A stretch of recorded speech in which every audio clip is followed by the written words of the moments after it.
Thank you so much for joining us on a Monday as we kick off our futures trade, and we'll bring in some expert analysis along the way as well. Let's go ahead and take a quick look at how we're opening up in the grains, get you caught up here. The grain market is open up now, and in Chicago on the corn, here we currently have that July contract now just one tick lower, 1/4 cent lower at 3.70 3/4. December down 1/2 cent on the soybean trade on the early going today. We have July up 5.5 at 9.68 and November up 3.5 cents at 9.63 1/4. The wheat trade has been under pressure overnight. Now in Chicago, we're down 6 1/4 on July at 4.26.5, so that's even lower than the overnight trade was. Kansas City wheat on July is now trading at 4.33.5. That's down 5 3/4 cents.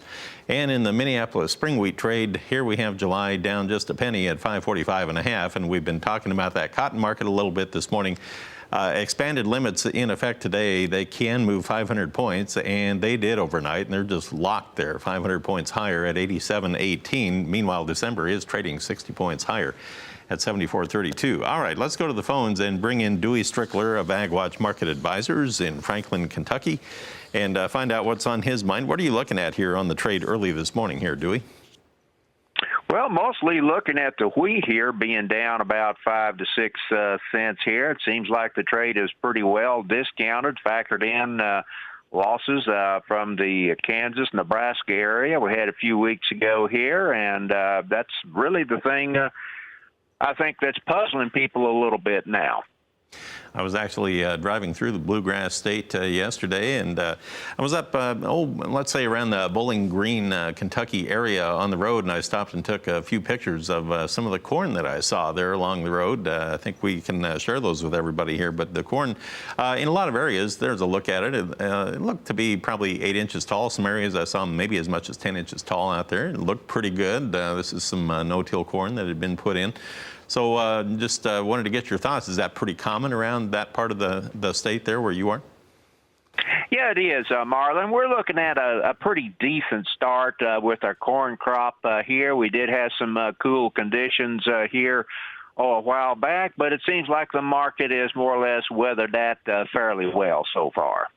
And I wanted to ask you, too, you talked about the wheat and the fact that we're selling it off. In that same area, I saw a number of wheat fields that looked like they were dead ripe. I mean, I actually walked out in a couple of them there, and I thought that, my gosh, they look like they're ready to cut. But there was nothing in the heads whatsoever. And if you took a closer look, it looks like they had been just sprayed with glyphosate or something, and killed them off, that they were getting ready to plant something else in there, like corn or something.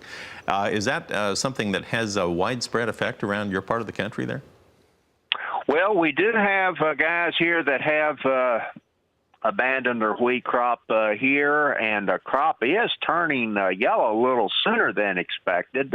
We'll probably be looking at some harvest here around June the 1st, but when you mentioned blackheads, I'm not surprised that there probably are going to be some blackheads in a lot of this wheat. I remember you had a significant freeze event maybe, a month or so ago, and I wonder if that didn't nail the crop enough to where the farmers thought they'd better bail out of that and go to something else, even though it's in that late stage like that.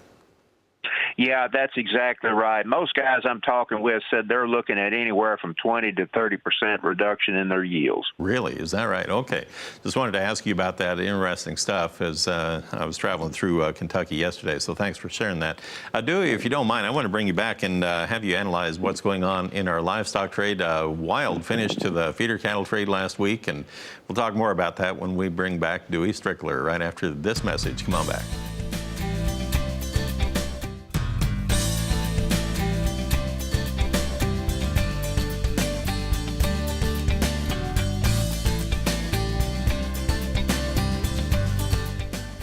We are talking with DeweyStrickler of AgWatch Market Advisors. He is based in Franklin, Kentucky. I want to take a look at how we're opening up in our livestock trade here.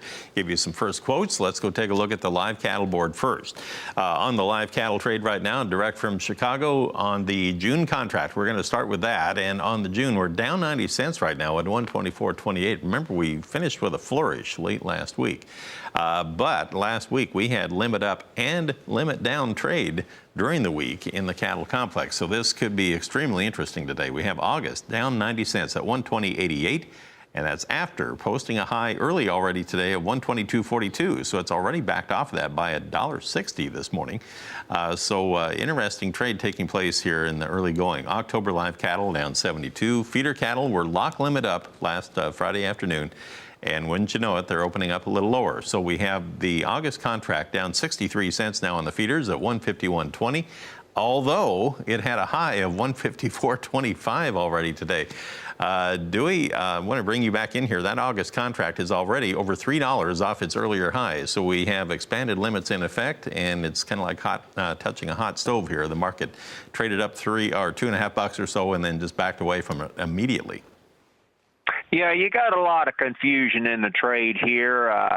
Last Friday, of course, we had the market was up rather sharply here on the agreement to resume beef exports to China, but I think the trade is kind of waking up and realize that, this is going to take a while to get this ironed out and so forth.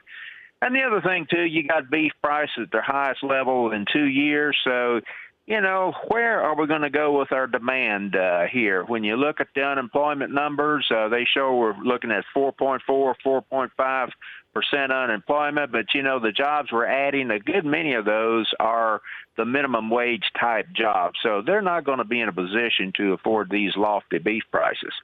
Okay, so if that's the case, that'll be interesting to see how this works. Now, is it only the feeder cattle side that is in expanded limit mode today, not the live cattle side then?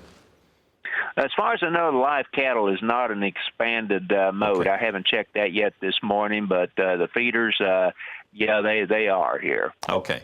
Now let's take a look at our lean hog open this morning and see how we're doing. We finished on the plus side Friday afternoon, and they're maintaining, small gains on most contracts. The June is back to unchanged at 77.95 right now. It's off of its high by 30 cents. July, now 20 higher at 78.80 on the day. And we have the August contract up 37 cents right now at 78.27. I did note, Dewey, that Friday afternoon we had sharply higher pork carcass cutout values, almost $1.50 higher, I believe, Friday afternoon. Yeah, that's right. We looked at higher cash, higher cutout values there. The hog market's going to follow the cattle market here to some extent. Technically, the market acts like it might have just a little bit more on the upside to go, maybe up around 79 basis the June contract, but I'm going to look for a pretty steep decline once we get this thing popped out. Hey, Dewey, if our viewers and listeners want to reach you, how do they do it? They can call me at 270-586-9051, or if you want to email me, my email address is agwatchdls@comcast.net. All right, very good. Or agwatch.biz for the website. Thanks, Dewey. Well, there you have it, Janet. That's how we opened up. We'll see what they do in a half hour. All right. Thank you very much, Marlon.